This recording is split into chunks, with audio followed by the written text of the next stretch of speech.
कर्नाटका, तेलंगाना, उड़ीसा, महाराष्ट्र, हरियाणा, कोई ऐसे प्रदेश हो जिन सपनों के साथ भारत का निर्माण हुआ था, भारत की स्वतंत्रता के लिए जो सपने देखे गए थे, देश में संविधान के लागू होने के बाद जो उम्मीदें, जो अवसर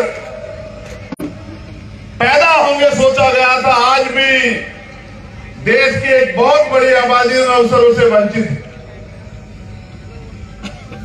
दुनिया में जब इतिहास में चर्चा होती है तो इतिहास एक पढ़ने का, समझने का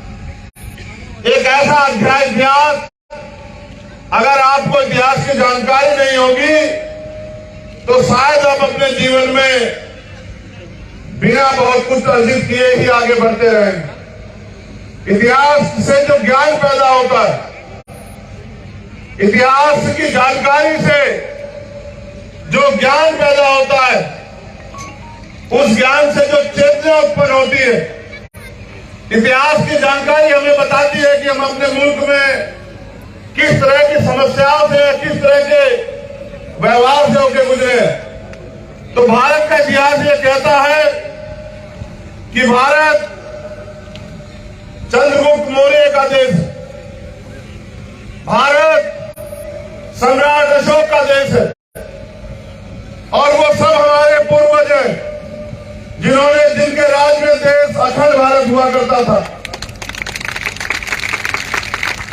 आज की सरकारें और आज के दल तो बड़ी बड़ी बातें करते हैं अखंड भारत बनाने की, लेकिन हमारे पूर्वजों ने अपनी वीरता और अपने खून से सींच के इस भारत की सीमाओं को अखंड भारत तक पहुंचाने का काम किया और राज किया अखंड भारत पे। उनके नाम का झंडा और डंडा पूरी दुनिया में उनके शौर्य की मिसाल दी जाती है।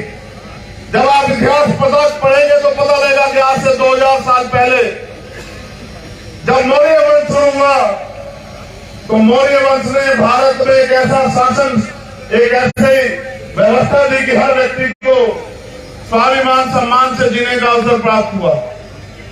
यह बुद्ध का देश है, यह सतगुरु रविदास, गुरु नानक देव, संत कबीर का देश है, ये देव नारायण भगवान का देश है, ये फूले साहू, पेरियार, डॉक्टर बाबा साहब अम्बेडकर, ये बिरसा मुंडा का देश।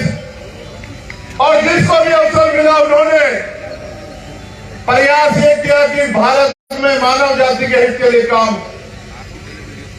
जब आप अपने इतिहास पढ़ेंगे तो आपको पता लगेगा कि जब आपके पूर्वजों पे राज था तो देश में रहने वाली अंतिम आबादी को भी न खाने की समस्या थी, न पीने के लिए साफ पानी की समस्या थी, न धन की समस्या थी, न और कोई तरह का चोरी का, गाली का डर, भय, कोई परेशानी नहीं थी।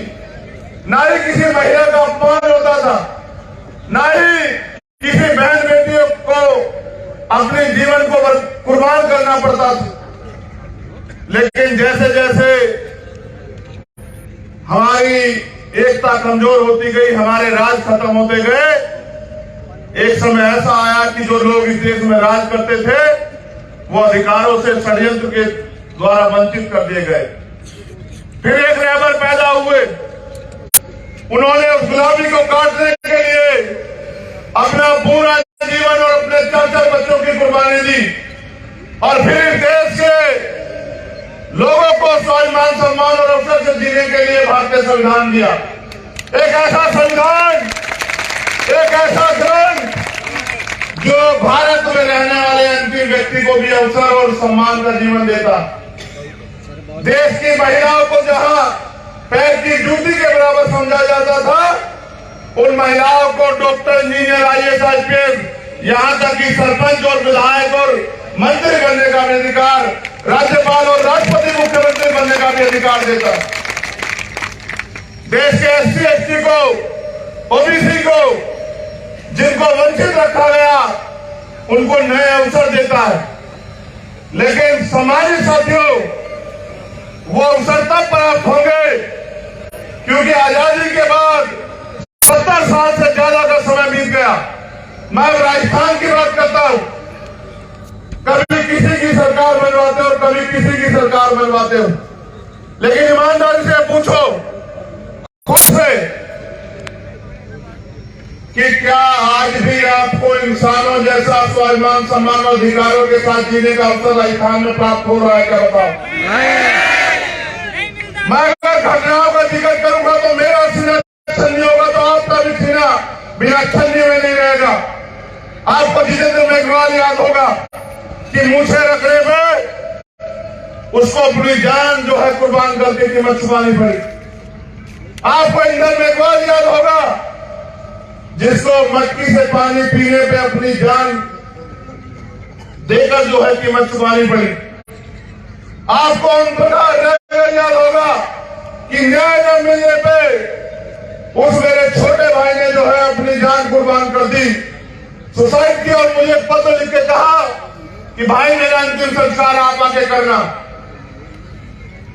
अगर मैं याद दिलाऊंगा तो आपको कार्तिक भी याद आएगा कि किस तरह से मेरे भाई की हत्या हुई, हत्यारे आराम से चैन से घूम रहे हैं, और जिनको न्याय दिलाना चाहिए, जिनको न्याय देना चाहिए उन सरकारों को, वो सरकारें उन विधायकों की और नेताओं की सुरक्षा बन के खड़ी हुई है। ऐसे राजस्थान में जी रहे हो आप लोग। मैं अगर घटनाएं बताऊंगा तो शाम हो जाएगी। यहां बैठे एक नौजवान खुद से पूछे क्या आजाद भारत में आपको स्वाभिमान, सम्मान और हक अधिकारों के साथ जीने का अवसर मिलना चाहिए, नहीं मिलना चाहिए? बताओ। क्या आप जब मेहनत मजदूरी करते हो और बाबा साहब अम्बेडकर ने राज्य व्यवस्था करने के लिए आपको वोट का अधिकार दिया, तो फिर आपकी जवानी, आपका संघर्ष अंगड़ाई क्यों नहीं ले रहा? याद करो, इतिहास पहले राजे महाराज तलवार भालों से, घोड़े हाथियों में, ऊंट पे बैठ के युद्ध होते थे, जाने जाती थी, तब जाकर राज्य व्यवस्था परिवर्तन होती थी। आज आप यहाँ जमीन पर बैठे हो, वापस लिए आपने दूसरी सरकार को बदलने के लिए इनकी सरकार बनाई, और इनकी सरकार ने क्या किया? आप मुझसे प्यार करते हो, आप भीम आर्मी से प्यार करते हो, अपने समाज से प्यार करते हो, तो मुझे साथ ये किया सरकार ने कि जब मैं सीएचए के भाई की लड़ाई लड़ने के लिए आया, भाइयों बहनों की, तो 4 दिन यहाँ की सरकार ने मुझे जेल में डाल के रखा। मुझे रात को होटल में सोते हुए को और चुपचाप आकर के हमारे साथ चलना पड़ेगा, ले जाकर निर्दोष होते हुए मेरे साथियों को मुझे जेल में डालने का काम किया। ये दिया यहाँ की सरकार ने आपके भाई को और आपके स्वाभिमान, सम्मान को। जब मैं यहाँ जालौर की घटना में, पाली की घटना में आता हूं तो मुझे एयरपोर्ट पे बंद कर लेते हैं। 12-12, 14-14 घंटे में यहाँ खून के आंसू रोके निकल जाता हूं वापिस, इस उम्मीद के साथ कि एक ना एक दिन तो मेरे लोगों के दिल में आग उठेगी और वो इन निकम्मी बहरी सरकारों के भरोसे लेना छोड़ के अपने अंदर दम पैदा करके अपने दम पे यहाँ खड़े होने का काम करेंगे। उनके लिए कोई बड़ी बात नहीं है, लेकिन जिन्होंने अपनी माँ बहनों में देवियां देखी हो, जिन्होंने अपने बुजुर्गों में, अपने भाइयों में अपना भगवान देखा, उनको तो तकलीफ होनी लाजमी। मेरा सीना छल लिए कोटा संभाग के मेरे साथियों, मैं जिम्मेदारी आपको देने के लिए आया हूं कि आजाद भारत है, हमें अधिकार है, हम इस देश में गुलामी का जीवन जीने के लिए पैदा नहीं हुए। मेरे साथियों, हमें गुलामी की गड़ियां काटनी पड़ेगी। सम्मानित साथियों, जब हम वोट के जरिए दूसरों की सरकार बना सकते हैं, क्यों नहीं बाल मानता? क्यों आपके खून में वो ताकत पैदा करना और अपने भाई की इज्जत की रक्षा करना चाहते तो आना 12 फरवरी को, और ऐसा जन सैलाब निकल के आया शोषितों का। राजस्थान तो वो धरती है जिस धरती के संघर्ष की कहानी पूरी दुनिया में लिखी जाती है। राजस्थान तो वो धरती है जो रेतीली बंजर भूमि से जो है अनाज पैदा करके अपना पेट भरती है। ये हमारे संभागों की पहली रैली है।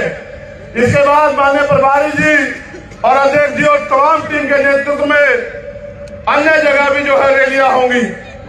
मैं तो आपसे अपील करने के लिए ये अपील पहले से दोहरा दे रहा हूं कि आपको याद रहे कि जिस दिन जयपुर का बुलावा आएगा, मैं सिर्फ आपको बुलावा देने के लिए आया हूं कि जिस दिन स्वाभिमान, सम्मान और हक अधिकार और अपने वजूद को बचाने के लिए जयपुर में सभा होगी, उस दिन आप में से कोई घर न रहे और जो यहाँ आया है वो कम से कम 10-10 साथियों को जयपुर लेके आने का काम करे। बताओ मेरे हाथ मजबूत करोगे नहीं करोगे, बताओ। एक और बात का जवाब दो। हमारे लोग बड़े सीधे सच्चे लोग हैं। देखो, गौर करना, मैंने अपने नेता, अपने आदर्श मान्यवर साहब का श्रीराम से सीखा कि एक जाति, एक समाज से हम लोग कामयाब नहीं हो सकते हैं। हमें जातियों को जोड़ के भाईचारा पैदा करके और एक दूसरे के लिए खून देने जैसी जो है प्यार और विश्वास को पैदा करना पड़ेगा। ये मुझे उनके इतिहास के बारे में बताया, मैं गौरवान्वित हूं कि एक ऐसा इतिहास हमें हमारे महापुरुषों ने अपने खून से सींच के दिया। ये जहां बिजोलिया किसान आती है, लेकिन मेरे लोगों को समझना पड़ेगा जो बात मैं आपसे कह रहा हूं। मांगे सिर्फ भीख मिलती, अधिकार छीनने पड़ते हैं।